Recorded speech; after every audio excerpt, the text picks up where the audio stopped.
Welcome to this week's edition of Mountain Outhouse. I'm your host, Jam Jam. This is the craziest shit happened in running this week. This week's stories include results from the big dance, FKT Summer Crazy Town, and Hardrock fights UTMB. It was an insane race weekend around the globe for ultra trail run events, including not only the 44th running of the Western States 100, but Lavaredo Ultra Trail in Italy, the Mont Blanc Marathon in France, and not to mention the World Mountain Running International Youth Cup, also in Italy. First to Western States, which had competitors traversing high country snow, mud, stream crossings, and generally crazy conditions in the early miles of the course, only to drop into furnace-like conditions in the canyons. Such a classic day on the Western States course, which propelled a number of interesting stories. Let's take a look at a few. Ryan Sands avenged his second place finish back in 2012, winning this year's race after Walmsley's meltdown in the canyons. Props to Ryan for his resilience at the race, and we're sure he'll fully savor the victory after his storied history with the race. Gotta give a shout out to Alex Nichols and Mark Hammond, who rounded out the podium for the men, who also ran smart and tough races, both pushing through some heat illness to finish strong. On the ladies' side, it was Kat Bradley who took control of the race on Cal Street and never relinquished the lead in the final 30 miles of the race. We can basically rename it Cat Street at this point. She fended off a late-charging Magdalena Boulet for her first Western States win. Magda also avenged her last year's DNF with a strong second and was later seen cuddling with winner Kat. What an amazing sport. A hard-charging Sabrina Stanley rounded out the ladies' podium with an iron-willed attitude that welcomed the crazy conditions and had her hunting headlamps in the final miles. Both the men's and ladies' races had some interesting shakeups in the final 38 miles, holding that adage true that the race really begins somewhere after Forest Hill. If you've got legs and a solid mind, you can really rip and bury the competition. We gotta give a shout out to everyone who ran, crewed, paced, volunteered, and spectated the race this weekend. It was brutal conditions for all, and you guys killed it. And now, a shameless plug. If you want a little jam to remember the weekend by, be sure to check out our new single, Merry Statesmas, now on YouTube and available for free MP3 download. The finish line's too many miles away. Whoa, whoa, whoa. Jubes, when I said we're gonna make a song about states, I was thinking something a little more lit. But yeah. Look at us, Jubes. We're in Squaw. But yeah, no sleep until Auburn. This one goes out to all you Western States runners. It's about to go down. Okay, so there were a few tuck and striders out there, as well as an army of ice bandanas, but the overwhelming fashion choice for the 2017 Western States 100 was, drumroll please, shirts with holes. Yep, basically we had a slew of frugal fashion wizards out there. So there it is, folks. Cut your shirts the rest of your summer hundreds, and you're all set. Doesn't matter if it's holes, ovals, random, or mountains. Just hashtag cut and rip. Headwear. The Euro athletes had this on lockdown with their patent-pending, I think, ice pouch hats. Toffel, Ryan Sands, and others all wore these brain-cooling accessories, which may look silly, but appeared to be highly effective. There were more than a couple of cougars at Western States this year. A live one was spotted about 10 miles from the finish by runner Adiko Werscher. Fortunately, there was no physical incident between the runner and wildlife. Any other wildlife sightings out there? Results are in for last week's Caption Contest. We asked you for your best line for this photo of Western States race director Craig Thornley. And here is the winner. Tyler Hill with, "Whoa, Doc, I said my nips are fine." We'll send you some Mountain Outpost stickers. Hit us up on the DM, yo. Moving on to the Lavaredo 119K in the Italian Dolomites, Seth Swanson was so close on this one. He was just 2 minutes back at the finish, reminiscent of another pair of late June second place results from a couple years back. Western States, anyone? For the ladies' win, it was a dominating Caroline Chavarot of France, who will shake things up in just 2 weeks' time on US soil at Colorado's Hardrock 100. Should be an exciting race to watch. Although there were a slew of race distances at the Mont Blanc Marathon, we'll focus on the 42K distance where Killian showed he still got it after his double slog up Everest. He edged Stian Engerman-Vick and Max King, winning in 3 hours 45 minutes to their 3:47 and 3:50. One of our favorites, Megan Kimmel, crushed her field with a 4-hour 40-minute win over Ida Nilsson of Sweden, who was last December's North Face 50 winner. This 42K was pretty insane with almost 9,000 feet of climb. It had a real Tour de France feel with the paparazzi/spectators chasing Kilian down with all sorts of iPhones. Sick, shaky GoPro footage, bro. Pretty insane scene over there. Women's equality in our sport. Those of you interested in this topic, perk your ears.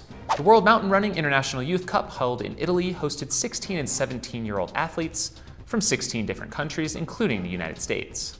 Pretty cool, except the boys' course was 5.3 kilometers in length with 340 meters of gain, while the ladies was just 3.85K in length with only 250 meters of gain. This is some straight up bull. These girls can certainly run as far as the boys, and we want to see this equalized in the future. As for the American results, Nathan Davies was 18th in 26:01, while top American lady was Jocelyn Blair, 11th place in 20:38. Outhouse Nation, it's now up to you to help get the attention of the World Mountain Running Association. Let's equalize the Youth Cup distances in 2018.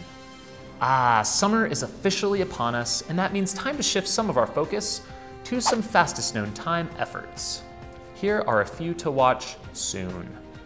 Samuel Jurek kicks off his winning submission for the UD FKT grant program June 30th in New Hampshire, attempting the White Mountains Hut Traverse.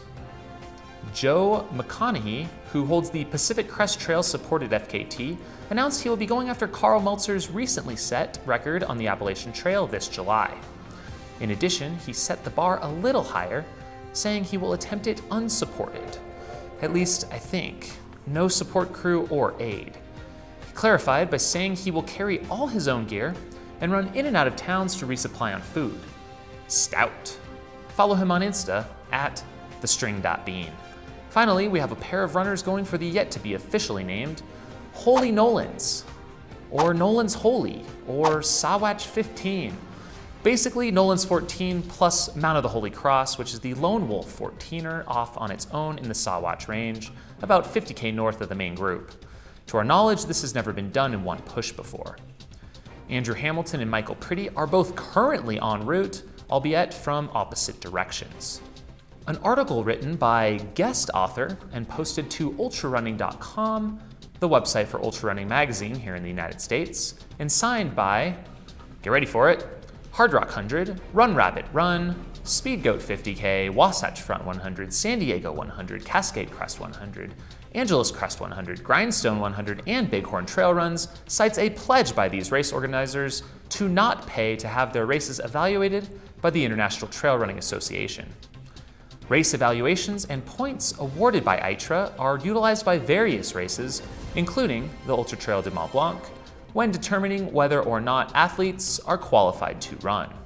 This all came to a head when Catherine and Michelle Paletti contacted the Hardrock 100 asking for them to certify their race with ITRA so that Kilian Jornet would be able to obtain enough points to be able to run this year's UTMB. The article cited the Paletti's ownership in both UTMB and ITRA, and also both being for-profit entities, on why they won't pay. Although UTMB is owned by Autour du Mont Blanc, which is a company owned by the Palettis, ITRA is, as far as we know, a non-profit entity that aims to be a global advocate for trail running. ITRA was in part spearheaded by the Palettis, and they are still intimately involved, which does raise some suspicions. It is a little interesting to look at the list of national representatives who help shape the decisions at ITRA. There are both runners and organizers representatives from continents around the globe that participate in the process and attend the annual Congress for ITRA. North America is one of the least represented, and in fact the only representative from the US is runner rep and 74-year-old Ian Madison of New Mexico, who, by the way, did finish the Umstead 100 this year. Granted, Ian has been running ultras since 1980, but I'm sure at least a couple of other board members of some of our most important 100-milers could get involved and have a say in the process. The best thing for ITRA may be to distance themselves from the Palettis for greater transparency if they hope to obtain the respect of the North American ultra community and truly establish themselves as a legit global organization for the sport. It seems there are some major dividing lines and friction between US ultras and those of Europe and the rest of the world, and this issue highlights the divide in a quite striking manner. Will Killian be permitted to run UTMB without Hardrock ponying up and making their race an official qualifier? Will the Palettis stick to their word that every athlete must be qualified, or will Killian find another way in? We'll be sure to follow this story as it unfolds. As a side note, if you are an athlete planning to use one of those current races for your UTMB qualifier in 2017, you can still use this year's San Diego 100, Angeles Crest 100, and Grindstone 100, as they are currently on the qualifier list. Well, we're now in the San Juan Mountains of Colorado, so stay tuned for some Hardrock related antics. If you'll excuse me, I now have a date with the mountains. Thanks for tuning in, and we'll see you next time. If you have crazy stories to share or thoughts on US versus Europe ultra culture, tweet us at Mountain Outpost. Have a week. Support this show by purchasing this pair of Jam Jam's Party Rock sunglasses. As a bonus, we'll include a Mountain Outpost sticker pack and signed certificate of realness. Smish smash that link. And if you're still here, be sure to subscribe here and see another video here